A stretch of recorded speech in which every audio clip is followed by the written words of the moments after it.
I know, in the book, you were talking about that your parents had immigrated from Cuba in 1956. They settled in Florida. Now, they came from a hard life because your mother was a maid, your father was a bartender. How did this shape your life with them going American through? dream. To Vegas, actually. They came back to Miami. You know, the thing about it, and one of the reasons why I wanted to write the book is because one of the debates we're having is what is the American dream? And some people think it's about making millions and millions of dollars, which is, I suppose it can be if that's what you choose. What is up, guys? Welcome back to the channel.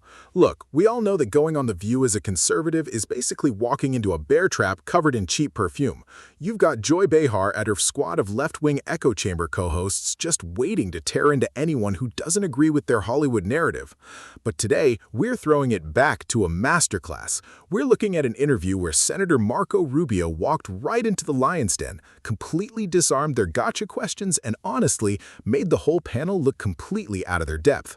He talks about his book, An American Son, he talks about immigration, and he drops a reality check on the American dream that I guarantee flew right over Joy's head. Let's roll the tape. Okay? So you can begin your campaign now. He has written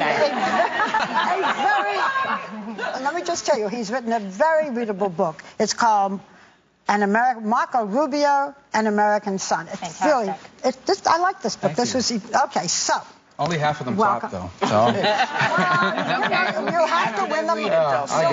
Them over today. So you have been on some of the Sunday shows, and you have, no matter what anybody asks you, you say you're not going to discuss whether or not you will be a candidate for vice president. So I'm not going to waste my time. Because you're not going to tell me anything, right?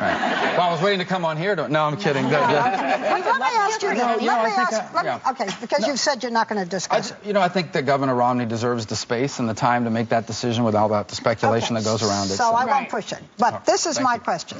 If you are asked, if one is asked, how's that? If one is asked to be a vice president, is one not obliged to accept?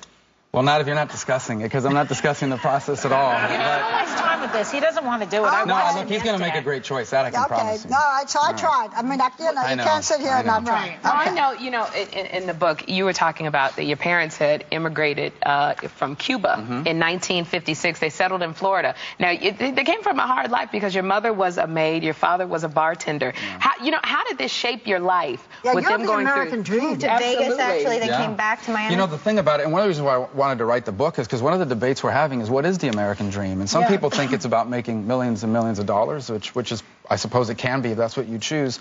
For my parents, the American dream is giving me the chance to do the things they couldn't. And my dad wanted to be a businessman. I talk about in the book that didn't work out. My mom wanted to be an actress, and she did some actually little local community theater, but never really worked out. But I think the thing I most realized when I sat down to actually write it is that my parents were once my age.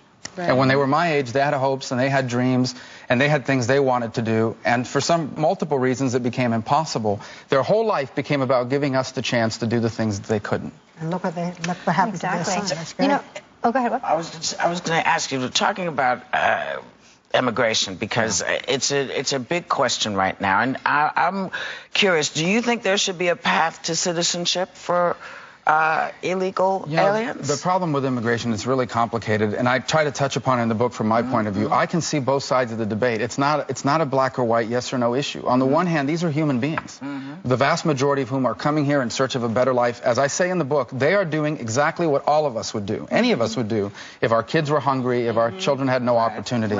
On the other hand, we have to have immigration laws, and they have to be respected. And I think we need to remind people that 1 million people a year permanently immigrate to the U.S. So do you have a solution? No other country. Are you against the DREAM Act? Well, I'm against the DREAM Act the way it's written. I'm actually working on an alternative. I think it's too broad. I think it encourages illegal immigration in the future.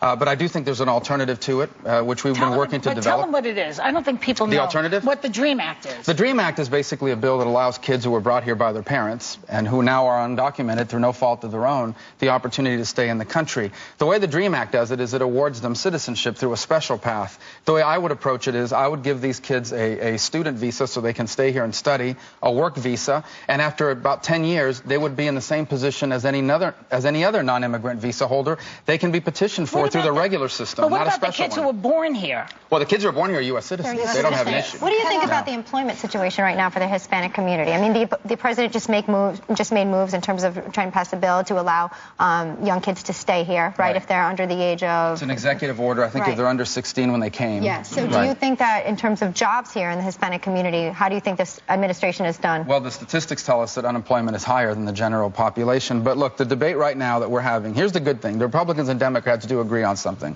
whether it's clear or not. And that the debate is about how do we grow our economy.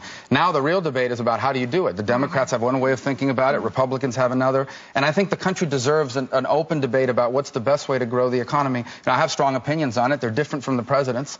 But that's why we have elections. Well, I want to talk about something that's very personal in this book that's unusual. And that is you talk about the price that a political person pays with the family, with the wife and the children. I thought you were going to ask me with my wife's 1,200 shoes. Does your wife have 1,200 shoes? I'm kidding. No. Well, that I know of. Well, I thought maybe this was more important. No. Okay. And that is you have a whole chapter on the worry you have about being able to balance your career as a politician and the family. You're away a lot, you have to leave them, and you even bring up the question, should people in politics maybe not be married and have children, which is very far-fetched, but it's a big worry of yours. Yeah, it is. How do you balance your marriage, and what do you have, four children? How do you balance? I'm not sure I always get it right, because I have a job that wants me 100%, and I have a marriage and children that deserve 100%. And sometimes it runs into each other, and I worry that I have so much to do that I don't do any of those three things right. Biggest regret? Women have this problem all the time. Absolutely. Now you do. No, I think but it's not just me. I think it's talking about how I handle it. I have friends that aren't in politics, but their boss tells them, can you come in on Saturday? And they know what that means. If you want a promotion, you come in on Saturday, but your kid has a T-ball game. Yeah, and you have a vote. And I actually have it better than most people because I get to control my schedule to some extent. Look, I don't know if I get that right, and that's my biggest worry. And I think what I think about is we had 100%. When my dad came home, he was a bartender, but when he punched the clock, he was home. When I'm home, sometimes I'm not home. I'm on the email. People are calling me. They want to know things. I worry about that because I know that it'll have consequences. Just like my parents and the impact they had on my life reflects on the life I live today, that's not going to be any different from my kids. That's a big worry, and the book talks about that struggle. And it ends with a story that Leahy, who was a Democrat, shared with me. When he was a younger senator, he had a chance to go somewhere with the president, but it conflicted with his kids, and he turned it down. And he told me, he doesn't even remember what the event was, but his kids will never forget the day he chose them over the president. And you chose not going to Africa to be with your kids. That's how the book ends. Well, listen, if ever you are president, one of the advantages is, no, I'm ahead. One of the advantages is that you can come home every night and have dinner with your wife and kids. They all live in the same house. They all live in the same house. Yeah, they do. I heard about that. Senator, it's a pleasure to see you. We Thank hope you guys we'll be for having me. seeing I'm really more grateful of you would have me. Right, and when you decide that you will accept the vice presidency, it would be thoughtful of you to come back with us. Thank We you thank guys. you very much. Senator Marco Rubio, members of our All right, guys, let's break this down because there is a lot to unpack here, and Marco Rubio honestly knocked this out of the park. First off, did you catch the very beginning of that interview? They don't even let the guy breathe before they try to box him in on the 2012 vice presidential rumors. Typical View tactics, right? They don't care about his actual policies or the book he wrote, they just want a cheap headline for the afternoon tabloids. If you are asked, are you obliged to accept? Come on. But Rubio just smiles, laughs it off, and shuts it down. He tells them point blank he's not discussing the process and that Mitt Romney deserves the space to make his own choice. Pure class. He didn't take the bait. But where Rubio really wins this interview and where you can see the hosts start to squirm because they can't argue with it is when he talks about the American dream.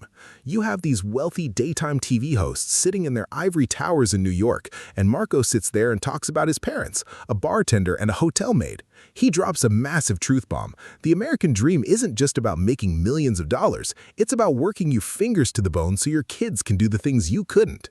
You can literally see the authenticity radiating off him. He's living proof of American exceptionalism, and you know that absolutely grinds Joy Behar's gears because it shatters their whole America is broken narrative. Then, of course, they try to trap him on immigration. Whoopi and the gang pivot to the Dream Act, expecting Rubio to either sell out his base or say something cold that they can use to paint him as a villain. Instead, Marco completely threads the needle. He treats the issue with actual human decency, acknowledging that people coming here are just trying to feed their kids, but he doesn't cave to the radical left's open border nonsense. He firmly says we have to respect immigration laws, period. He even pitches a totally reasonable alternative with student and work visas that require them to go through the regular legal system like everybody else. No special treatment, but a fair shot. It's a practical, realistic solution, which is probably why the panel wanted to move on so fast. Logic doesn't really play well on that show. And finally, the most relatable part of the whole video, when he talks about balancing his family with politics. How many politicians do you see actually admit they are struggling? Most of these DC swamp creatures act like they're superheroes. Marco looks right at the camera and admits he feels like he isn't giving 100% to his wife, his 4 kids, or his job because he's stretched so thin.